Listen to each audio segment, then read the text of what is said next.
আমাদের মধ্যে সরি বলার প্রবণতা একেবারেই নেই। আমরা মানুষ হিসাবে আমাদের যে ভুল হতে পারে, ভুল করতে পারি, এটা স্বীকার করতে আমরা শিখি না।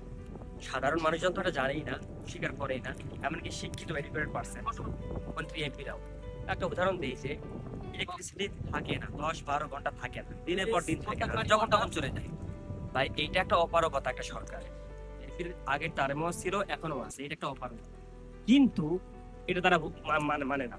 তারা মনে করে যে এইটা তারা তাদের এক্সকিউজ কি, উদাহরণ কি, যে কোনো এলাকায় গাছের ডাল পড়ে লাইন বিচ্ছিন্ন হয়ে গেছে, এটাতে আমাদের কোনো দোষ নেই। তো ভাই একটা মন্ত্রী এমপি যদি এইভাবে দায় এড়ায়, আমরা প্রশ্ন রাখবো কার কাছে? কথা বলছিলাম রাজশাহী বিভাগের একদম নিচ থেকে, এখানে একেবারে পানির আওয়াজ দেখা যাচ্ছে। তো ইন্ডিয়ার ফিল বলতে গেলে আবার অনেকে মনে করবে যে আমরা তো ইন্ডিয়া বিরুদ্ধে আন্দোলন করি, আপনি আমার পক্ষে। না ভাই, আমি যুদ্ধের পক্ষে না, আমি চাই মানুষ সুখে থাকে।